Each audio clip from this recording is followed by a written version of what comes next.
Hello and welcome to my programming channel, Programming for Anyone and Everyone. अब हम पहुंचे अपने नेक्स्ट टॉपिक पे। टॉपिक नंबर 14 है जिसका नाम है रिकर्शन।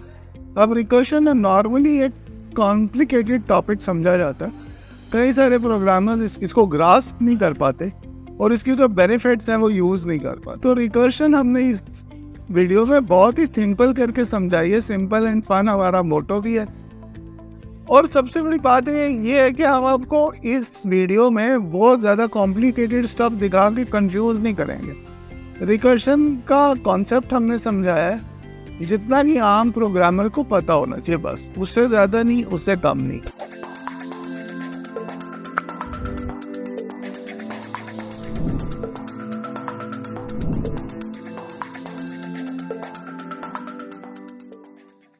अब ये एक मोटो है on a lighter note, to iterate is human, to recurse divine। जैसे होता है to err is human, repent is divine। मतलब नॉर्मली हम बोलते हैं गलती करना इंसान का काम होता है, माफ करना या पश्चाताप करना भगवान का काम।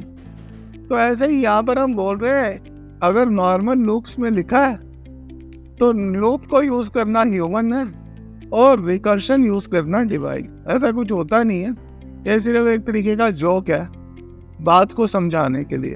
अब पहले हम समझते हैं कि इटरेटिव मेथड कौन सा है। पहले एक होता है इटरेटिव, लूप के थ्रू जो करते हैं उसको कहते हैं नॉर्मल लूप। बिना रिकर्शन के जो लूप्स होते हैं उसको आइटरेशन कहते हैं। तो आइटरेशन से अगर हमें हमारा जो प्रॉब्लम है, अभी जो हमें दिया गया प्रॉब्लम वो ये है कि 5 बाल्टियों को पानी की भर के निकालना है कुएं से।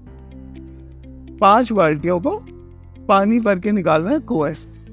तो ये प्रॉब्लम हमें दी गई है और पहले हम इसको आइटरेटिव मेथड से बिना रिकर्शन यूज किए देखेंगे कि इसका क्या कोड बनता है। फिर हम इसी कोड को धीरे धीरे रिकर्शन में कन्वर्ट करेंगे ताकि आपको क्लियरली समझ आ जाए रिकर्शन का कॉन्सेप्ट क्या है, बेसिक कॉन्सेप्ट। अब हमने लिखा है for i is equal to 1 to 5, 1 से लेके 5 तक क्या करना है, ड्रॉ 1 बकेट। ड्रॉ 1 बकेट मतलब एक बकेट तुम पानी से भर के वेल से कुएं से निकाल लो।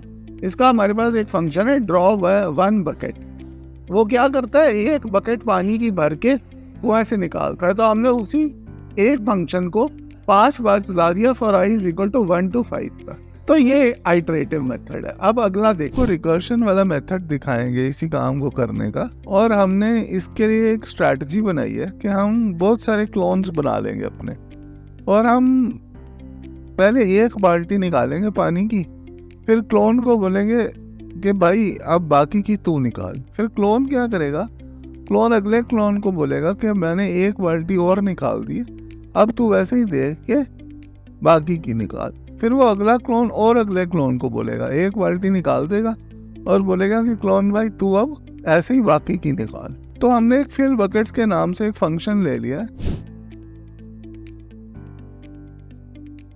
जिसमें एक पैरामीटर है कि कितनी बकेट्स भरनी है। फिर हमने फंक्शन को कॉल कर दिया ड्रॉ 1 बकेट। एक बकेट हमने निकाल दी और हमने फिर अपने क्लोन को बोला कि अब n-1 बकेट्स तू निकाल। n बकेट्स निकालनी थी, एक हमने निकाल दी तो बची n-1। तो n-1 क्लोन निकालेगा। ये इतना सा कॉन्सेप्ट है सिर्फ रिकर्शन का। अगर इस कॉन्सेप्ट को इतने को पकड़ लिया ना आपने, तो आपने रिकर्शन पकड़ ली। तो यहाँ आपने रिकर्सिव कोड लिखा फिल बकेट्स के नाम से और n इसमें पैरामीटर है कि कितनी बकेट्स निकालनी है। तो अगर n ग्रेटर देन 0 है, ये लिमिटिंग कंडीशन होती है रिकर्शन की। कहीं ना कहीं रिकर्शन एंड होती है तो उसको कहते हैं लिमिटिंग कंडीशन। तो यहाँ ये लिमिटिंग कंडीशन है कि n अगर ग्रेटर देन 0 है तो कुछ करना है, वरना कुछ नहीं करना। और क्या करना है, एक बकेट निकालो, फिर फिल बकेट्स को ही कॉल कर लो। ये जो फंक्शन हमने बनाया है ये फिल बकेट्स था, तो फिल बकेट्स को दोबारा से कॉल कर दो n-1 के लिए। तो बेसिक आइडिया इस रिकर्शन का ये होता है कि प्रॉब्लम को छोटी कर दो और छोटी की हुई प्रॉब्लम फिर उसी फंक्शन को कॉल कर दो। तो यहाँ जो हम क्लोन को बोल रहे थे भाई क्लोन भाई तू निकाल बकेट अब बाकी की, उसके लिए हमने क्या किया, फिल बकेट्स हमारा क्लोन है, हमारे फंक्शन का क्लोन है। तो हमने उसको क्लोन को बोल दिया कि अब बाकी की बकेट्स तो निकाल दे। मैंने एक निकाल दी है, तो बाकी के निकाल। तो फिर बकेट n-1 कॉल होगा, फिर n-2, ऐसे करते करते n की वैल्यू -1 हो जाएगी और ये सारा प्रोसीजर एंड हो जाएगा। तो सिंपल सा कॉन्सेप्ट है रिकर्शन का। रिकर्शन में क्या करते हैं, प्रॉब्लम को छोटी करके उसी फंक्शन को आगे दे देते हैं। तो इसको हम आपको एक और एग्जांपल से समझाया। अब अगर जैसे फॉर एग्जांपल एक्स स्क्वायर को कैलकुलेट करना, तो नॉर्मली एक्स स्क्वायर को कैलकुलेट करने के लिए हम रिकर्सिव फंक्शन नहीं यूज करते, लेकिन अगर आपको मैं समझाना चाहूँ तो मैंने उस समझाने के लिए एक एग्जांपल लिया है कि स्क्वायर को भी हम रिकर्सिव फंक्शन में कन्वर्ट करके रिकर्शन के थ्रू कर सकते हैं। जैसे कि 4 है, तो 4 का स्क्वायर होता है 16, 4 मल्टीप्लाइड बाय 4 16 और 3 का स्क्वायर होता है 9, 4 का स्क्वायर होता है 16, 5 का स्क्वायर होता है 25। ऐसे 25 का स्क्वायर निकालने के लिए 5 मल्टीप्लाइड बाय 5 करना होता है, तो 25 हो गया। तो ये जो स्क्वायर निकालने का जो मेथड है, इसको हमने एक रिकर्सिव तरीके से लिख दिया कि f of x is equal to f of x minus 1 plus 2x minus 1। यानी हम क्या कर रहे हैं कि 4 के स्क्वायर को हम 3 के स्क्वायर से कैलकुलेट कर रहे हैं। अगर हमें 4 का स्क्वायर निकालना है और हमें 3 का स्क्वायर दिया गया है, तो 3 के स्क्वायर में हमें 2 इंटू 4 माइनस 1 करना है और 4 का स्क्वायर आ जाएगा। तो पिछले नंबर के स्क्वायर से हम अगले नंबर का स्क्वायर निकाल रहे हैं। ये सिंपल सा कॉन्सेप्ट है। तो अगर आपको नहीं समझ आ रहा तो भी इस वीडियो को देखते रहिए, एंड ऑफ द वीडियो में हम आपको रिकर्शन समझा ही देंगे, डोंट वरी। तो यहाँ पर क्या कर रहे हैं, हम स्क्वायर फंक्शन क्या डिफाइन कर रहे हैं। अगर x 1 है तो सिंपली रिटर्न 1 कर दो, क्योंकि 1 का स्क्वायर होता है 1 इंटू 1 यानी 1 ही आता है, तो 1 रिटर्न कर दो। अगर नहीं है 1 तो स्क्वायर ऑफ x माइनस 1 में 2x ऐड करके और 1 माइनस करके दे दो, क्योंकि square of x is equal to square of x minus 1 plus 2x minus 1। ये फॉर्मूले की जो डेरिवेशन है, ये फॉर्मूला कैसे आया, ये हमने पीछे आपको दिखाई है।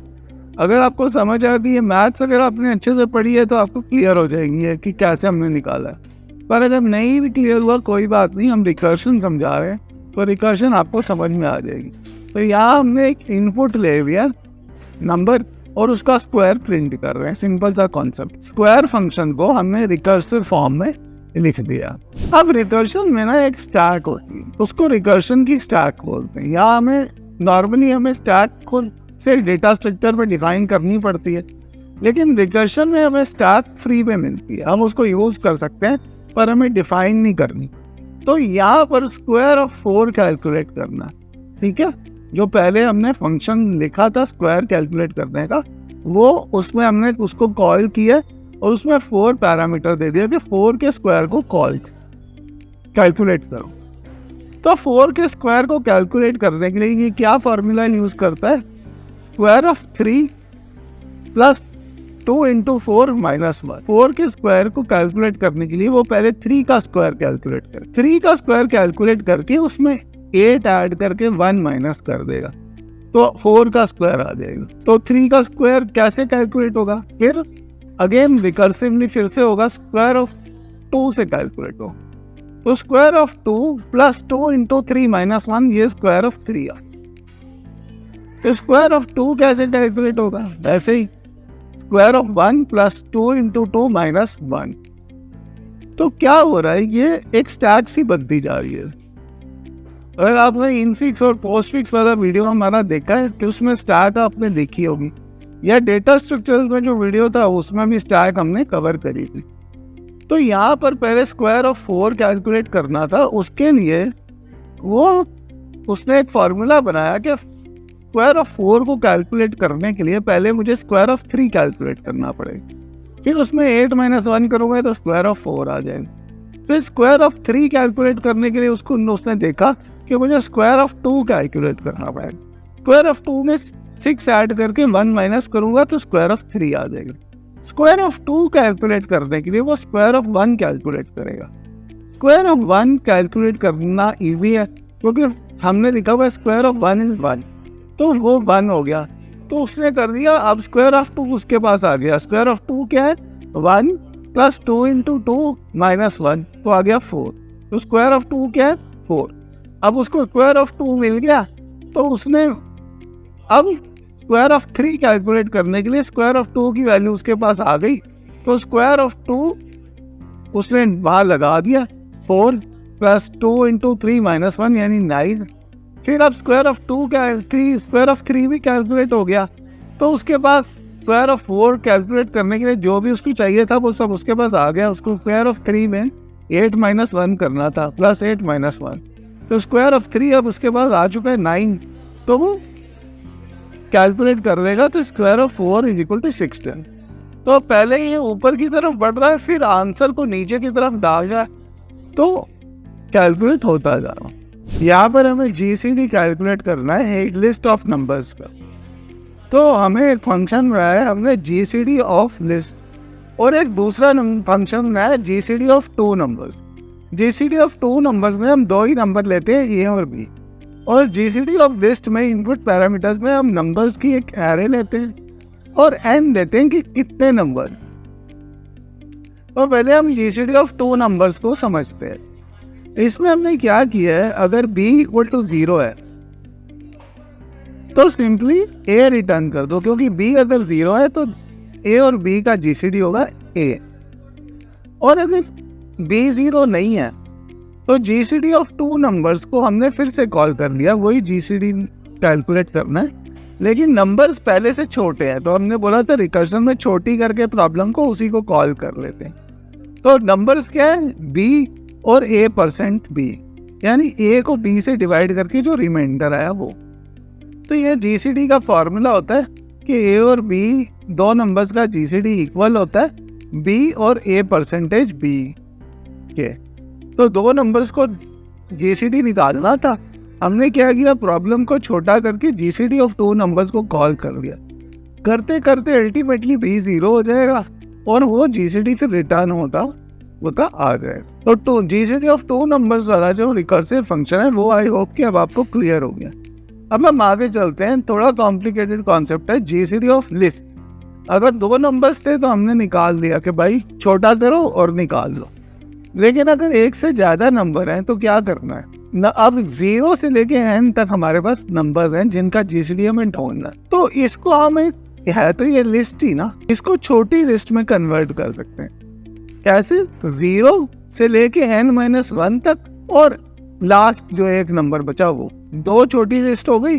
जो लिस्ट हमें दी गई थी वो n तक थी, तो हमने 0 से लेके n-1 तक की एक लिस्ट ले ली और उसका GCD ढूंढ लिया GCD ऑफ लिस्ट को कॉल कर। और फाइनली हमने, हमारे पास 2 नंबर्स आए, एक इस पूरी लिस्ट का GCD जो n-1 तक की जो लिस्ट थी उसका GCD, और लास्ट जो नंबर है n-1 वो खुद।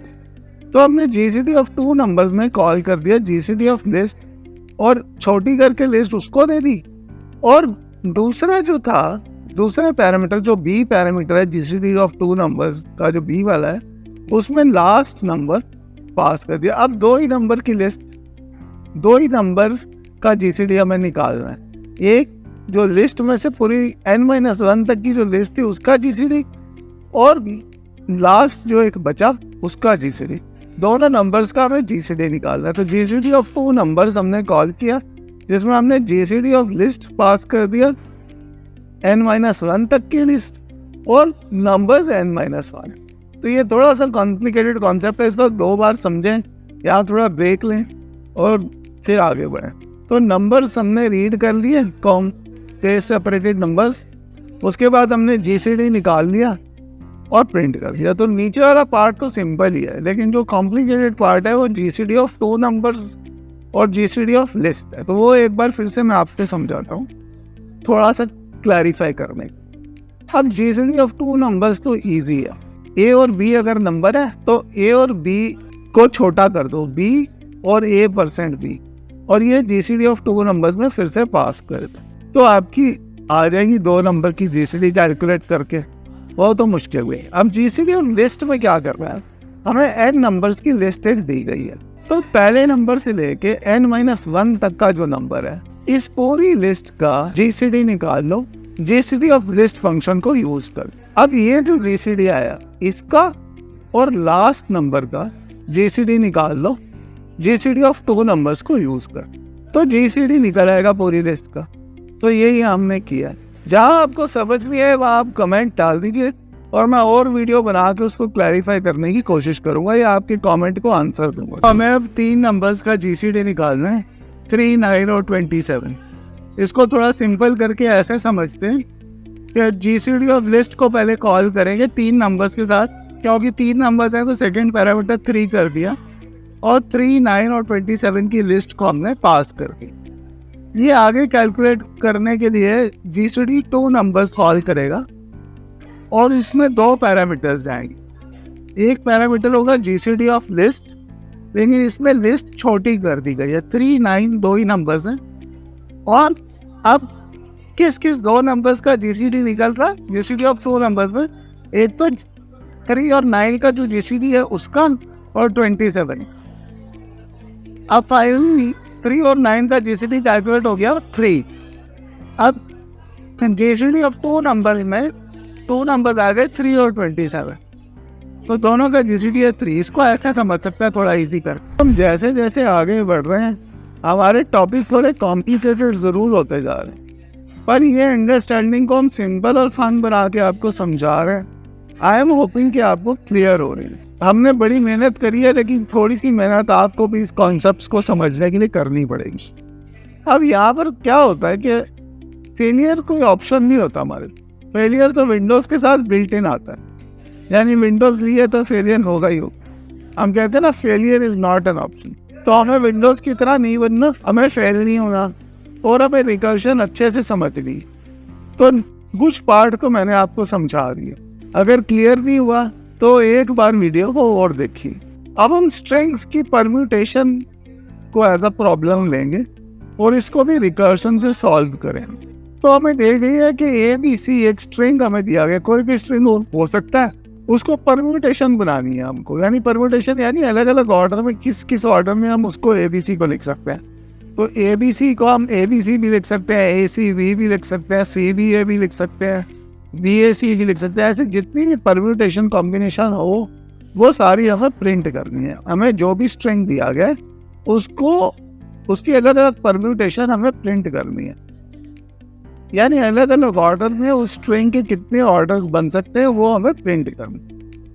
तो इसको हमने रिकर्सिवली डिफाइन कर लिया कि परम्यूट ABC अगर दिया गया तो A के बाद B और C की परम्यूटेशन जोड़ दो, फिर B के बाद A और C की परम्यूटेशन जोड़ दो, फिर C के बाद A और B की परम्यूटेशन जोड़। ऐसे करने से ABC के जितनी भी परम्यूटेशन हैं वो हमारे पास आ जाएंगी। तो परम्यूट ABC जो हमने फंक्शन बनाया है उसको हमने क्या किया, पहले उसका पहला लेटर लिया, फिर उसका दूसरा लेटर लिया, फिर उसका तीसरा लेटर।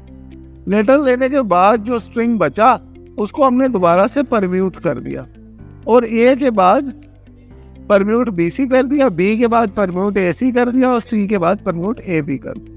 ये ट्री स्ट्रक्चर में हम आपको समझा रहे हैं, ये एक तरीके का ट्री बनता जा रहा है। फिर A परम्यूट BC को करने के लिए, जो पहला वाला है उसको करने के लिए हमने क्या किया, BC में से B निकाल दिया और AB परम्यूट C कर दिया। परम्यूट C का तो A की पॉसिबिलिटी है C हो सकता है, C की तो कोई परम्यूटेशन होती नहीं है, तो वो बन गया ABC। फिर AC परम्यूट B था तो वो बन गया ACB। तो कैसे ये एक्चुअली रिकर्शन की वर्किंग कैसे होती है ये हमने इसके थ्रू आपको समझाया। आगे कोड देखते हैं तो आगे और क्लियर हो जाएगा। तो यहाँ हमने लिखा है कि हमारी स्ट्रैटेजी क्या है परम्यूटेशन की। तो परम्यूट ABC अगर हमारे पास आएगा तो हम उसमें से पहले लेटर को निकालेंगे कॉन्कैटिनेट करके, उसके साथ परम्यूट BC लिख देंगे। और दूसरा परम्यूटेशन क्या है, B को निकाला, परम्यूट AC कॉन्कैटिनेट कर दिया, फिर C को निकाला, परम्यूट AB को कॉन्कैटिनेट कर दिया। तो ये हम आगे देखते हैं। तो यहाँ पे हमने परम्यूट नाम का फंक्शन डिफाइन किया और कोड से आपको और क्लियर हो जाएगा। परम्यूट फंक्शन के 3 पैरामीटर्स हैं, S, L और प्रेफ। प्रेफ का मतलब है प्रीफिक्स, क्या हमें प्रीफिक्स क्या जोड़ना है वो भी आपको बताता हूँ उसका मतलब क्या है। S का मतलब है स्ट्रिंग कौन सा है जिसको हमें परम्यूट करना है, उल्टा सीधा उल्टा करके देना है। एल मतलब है लेंथ, कि इसकी लेंथ कितनी है स्ट्रिंग की, और प्रेफ को हमने शुरू में ब्लैंक कर दिया। अब अगर एल ग्रेटर देन 1 है तो क्या करना है, आई को 0 से लेके एल तक जाना है, यानी हर एक लेटर को, स्ट्रिंग में जो भी लेटर्स हैं उसको एक एक लेटर को पकड़ना, उस लेटर को पकड़ के क्या करना है, rest is equal to s colon i plus s i plus 1 colon, मतलब जो हमने कैरेक्टर को लिया है उसको हटाने के बाद बाकी स्ट्रिंग क्या बचा वो स्ट्रिंग हमने लिया। तो आई पे आई वाला कैरेक्टर हमने अलग किया है, तो 0 से लेके आई तक और आई प्लस 1 से लेके एंड तक, इन दो स्ट्रिंग्स को कॉन्कैटिनेट करके हमने रेस्ट में डाल दिया। तो आई वाला कैरेक्टर हटाने के बाद बाकी स्ट्रिंग क्या बची वो रेस्ट में आ गया, और फिर हमने लिख दिया परम्यूट रेस्ट और L-1, यानी स्ट्रिंग अब एक छोटा हो गया क्योंकि एक कैरेक्टर उसमें से हमने हटा दिया, तो L-1 हो गया, और फिर प्रीफिक्स जो पहले से प्रीफिक्स था वो प्लस ये एक कैरेक्टर, ये भी अब प्रीफिक्स में चला गया। तो ये हम आई को 0 से लेके L-1 तक करेंगे। एल्स में सिंपली जो प्रीफिक्स प्लस एस वाला स्ट्रिंग है उसको प्रिंट कर दो, अगर एक ही कैरेक्टर का एस है तो प्रीफिक्स प्लस एस प्रिंट कर दो।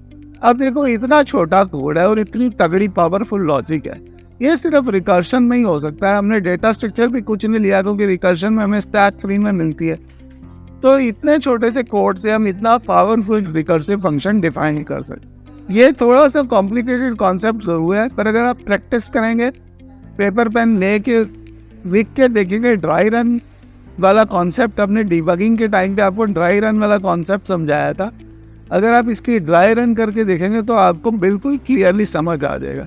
और ड्राई रन करनी कैसे है वो पढ़ने के लिए आप हमारा डिबगिंग वाला वीडियो देख सकते हैं। तो यहाँ पे हमने एग्जीक्यूट करके दिखाया है, permute.py इसका नाम है, ABC हमने डाला, उसने ABC के जितने भी परम्यूटेशन पॉसिबल है सारे प्रिंट कर दिए, ABC, ACB, BAC, ब्ला ब्ला ब्ला, तो सारे उसने प्रिंट कर दिए। यही पर्पस था प्रोग्राम का, और रिकर्सिवली हमने इसको करके दिखाया। अब कई बार क्या होता है कि स्ट्रैटेजी बनाने में गलती भी हो जाती है, ऐसा नहीं होता कि जो प्रोग्रामिंग के एक्सपर्ट्स हैं वो पहली बार भी सही स्ट्रैटेजी बनाते हैं। अब जैसे मैं ये स्ट्रैटेजी बनाने लगा था कि परम्यूट को मुझे रिकर्सिवली करना है, तो मुझे पता था कि मुझे करना तो रिकर्शन से ही पड़ेगा, क्योंकि बिना रिकर्शन के काफ़ी कॉम्प्लिकेटेड है ये कोड, तो करना तो रिकर्शन से ही था। लेकिन पहले मैंने जो स्ट्रैटेजी बनाई थी वो परम्यूट ABC को मैंने लिखा था A प्लस परम्यूट BC और परम्यूट BC प्लस A, मतलब A फिर परम्यूट BC या उल्टा उसका। तो ये स्ट्रैटेजी मैंने बनाई थी जो कि गलत है, अगर आप इसको ड्राई रन करके देखेंगे ना तो ये स्ट्रैटेजी गलत है। तो पहले मैंने गलत स्ट्रैटेजी बनाई थी, पर फिर मैंने थोड़ी देखा, ड्राई रन करी, थोड़ा सोचा, तो सही स्ट्रैटेजी तक पहुंच गया। तो ये रिकर्शन थोड़ा सा कॉम्प्लिकेटेड कॉन्सेप्ट है, इसलिए आपको एक दो बार इसकी स्ट्रैटेजी बनानी पड़ती है, ड्राई रन करना पड़ता है, फिर तभी आप सही स्ट्रैटेजी पर पहुंचते हो। अब मैं आपको एक सिंपल सी एक्सरसाइज दे रहा हूँ, जो मैंने पढ़ाया वो तो बहुत कॉम्प्लिकेटेड था, लेकिन ये एक्सरसाइज बिल्कुल सिंपल है। आपको फिबोनाची सीरीज को जनरेट करने का रिकर्सिव कोड लिखना है, रिकर्शन यूज करनी है और फिबोनाची सीरीज को करके देखना है। तो फिबोनाची सीरीज आपको मैं पहले ही बता चुका हूँ, 0 1 से स्टार्ट होती है, फिर हर नंबर पिछले दो नंबर्स का सम होता है, यानी पहला नंबर होता है 0, दूसरा नंबर होता है 1, फिर तीसरा नंबर होता है 0 प्लस 1 यानी 1, चौथा नंबर होता है 1 प्लस 1 यानी 2, फिर अगला नंबर होता है 1 प्लस 2 यानी 3, फिर 2 और 3 का ऐड करके 5। तो ऐसे फिबोनाची सीरीज आगे चलती रहती है। तो आप रिकर्सिव कोड लिखिए, आपको कॉन्सेप्ट समझ में आ जाएगा। अपने रिकर्शन वाले टॉपिक के एंड पे पहुंच गए हैं। अगली वीडियो में हम कुछ एक नया कॉन्सेप्ट आपको सिखाएंगे जिसको कहते हैं रेगुलर एक्सप्रेशन। अब ये जो कोर्स हम बना रहे हैं ना, ये प्रोग्रामर्स को जितने भी प्रोग्रामिंग के लिए कॉन्सेप्ट्स होते हैं उन सारे कॉन्सेप्ट्स को सिंपल करके क्लियर करके समझा रहा है। तो रेगुलर एक्सप्रेशन एक बहुत ही इम्पोर्टेंट कॉन्सेप्ट है जिसमें बहुत सारे इंटरव्यू क्वेश्चंस भी आते हैं, और ये एक इजी बट ज़रूरी कॉन्सेप्ट है। जो लोग रेगुलर एक्सप्रेशन जानते ही नहीं, इसकी ब्यूटी को समझते ही नहीं, वो लोग बिना रेगुलर एक्सप्रेशन के ही कोड लिखते रहते हैं, बट रेगुलर एक्सप्रेशन हमारे कोड को बड़ा सिंपल बना देते हैं, तो हमें ज़रूर देखना चाहिए। लाइक, सब्सक्राइब, कमेंट कर दीजिए, शेयर करिए अपने कलीग्स के साथ और बेल आइकन को क्लिक कर दीजिए ताकि आपको नोटिफिकेशन मिलती रहे।